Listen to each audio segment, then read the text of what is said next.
Hi everyone, welcome to Raji home style. ఇవాళ రాజీ home స్టైల్లో goat బ్లడ్తో fry రెసిపీని ఏ విధంగా చేసుకోవాలో ఈరోజు ఈ వీడియోలో చూపిస్తానండి. మేక రక్తంతో ఫ్రైని ఎలా ప్రిపేర్ చేసుకోవాలో సింపుల్ వేలో ఈరోజు ఈ వీడియోలో చూపిస్తాను. ఈ రక్తం అనేది మంచి ప్రోటీన్స్తో కూడుకున్నదండి. దీన్ని పిల్లలకు తినిపించడం వలన హెల్త్ అనేది చాలా చక్కగా ఉంటుంది. మొదటగా బయట నుంచి మనం గోటు బ్లడ్ని తెచ్చిన వెంటనే శుభ్రంగా ఒకసారి కడిగేసేయాలండి. ఎక్కువ వాటర్ వేసి కడగనవసరం లేదు. ఎక్కువసేపు దీన్ని మనం ఇలానే ఉంచేసామంటే ఈ బ్లడ్ అనేది నీరైపోతుంది. కాబట్టి బయట నుంచి తెచ్చిన వెంటనే వండేసుకోవాలి ఈ బ్లడ్ని. స్టవ్ పైన ఒక వెడల్పాటి పెన్నం లాంటి గిన్నెను పెట్టేసుకోవాలి. అందులో 2 టేబుల్ స్పూన్ల వరకు ఆయిల్ని వేసుకోవాలి.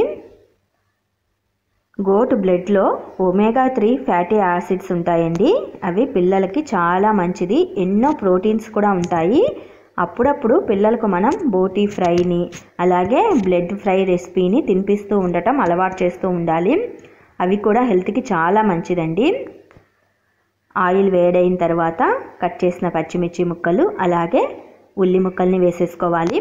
అటు ఇటు కదుపుకుంటూ వీటిని మంచిగా వేగనివ్వాలి. ఇవి వేగిన తర్వాత మనం ఇందులో బ్లడ్ని వేసుకోవాలండి. బ్లడ్ని ముందుగానే చేతితో నలిపేసి ముక్కలు ముక్కలుగా అయినా చేసుకోవచ్చు. లేకపోతే గనక మనం డైరెక్ట్గా వేసి స్పూన్తో నలిపేసైనా వేసుకోవచ్చండి. ఇందులో మనం కొద్దిగా పసుపు అలాగే అల్లం పచ్చిమిర్చిని వేయాలి. అల్లం పచ్చిమిర్చి ఆయిల్లో వేయటం వలన పచ్చివాసన పోతుందండి. అందుకే నేను ఆయిల్లోనే అల్లం పచ్చిమిర్చిని వేసేసాను. మీరు తర్వాత అయినా వేసుకోవచ్చు, ఏం ప్రాబ్లం లేదు. ఇవన్నీ వేగిన తర్వాత ఇందులో రక్తాన్ని వేసేసుకోవాలి. వేసిన తర్వాత స్పూన్తో ఈ విధంగా చిన్న చిన్న ముక్కలుగా మనం కట్ చేసుకుంటూ ఉండాలండి. లేదు ఇలా కట్ చేయలేము అనుకున్న వాళ్ళు రక్తాన్ని చేత్తో బాగా నలిపేసి ఆ ఫ్రై రెసిపీలో వేసేసుకోవచ్చు. ఇప్పుడు ఇందులో మన టేస్ట్కి తగిన విధంగా సాల్ట్ని వేసుకోవాలి. అలాగే 1 టేబుల్ స్పూన్ చిల్లీ పౌడర్ని వేసుకోవాలి.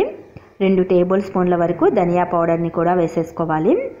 మీకు ఇష్టం ఉంటే ఇందులో కావాలంటే కొద్దిగా కొబ్బరి పొడి మిరియాల పొడినైనా వేసుకోవచ్చండి. నేనైతే మిరియాల పొడి కొబ్బరి పొడి వేయట్లేదు.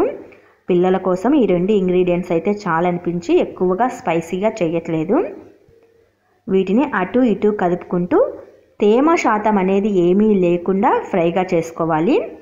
తడి అనేది ఏమీ లేకుండా మనం ఫ్రైగా చేసుకోవాలన్నమాట. కొద్దిసేపటి తర్వాత చూడండి ఇలా ముక్కలు ముక్కలుగా అయిపోతుంది. ఇప్పుడు ఇందులో కొద్దిగా కొత్తిమీరను వేసుకోవచ్చు, యువర్ చాయిస్.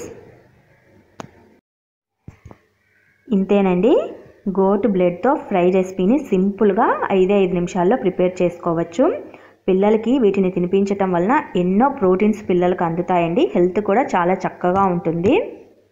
ఈ బోటీ ఫ్రైని చాలామంది నల్లా ఫ్రై అని కూడా పిలుస్తారండి. తమిళియన్స్ ఎక్కువగా నల్లా ఫ్రై అని పిలుస్తూ ఉంటారు. మన వాళ్ళైతే రక్తపొడి అంటూ ఉంటారు. పొట్టేలు రక్తంతో అలాగే మేక రక్తంతో ఇలా మంచి రెసిపీని మనం ఇంట్లోనే ఈజీగా ప్రిపేర్ చేసుకోవచ్చు. మందుబాబులకు ఇది మంచి మంచింగ్ ఐటమ్ అని కూడా చెప్పచ్చండి. మరి మీకు ఈ రెసిపీ నచ్చిందనుకుంటాను. నచ్చితే మరిన్ని ఇలాంటి వీడియోస్ కోసం వెంటనే మా ఛానల్ని సబ్స్క్రైబ్ చేసుకోండి. Thanks for watching.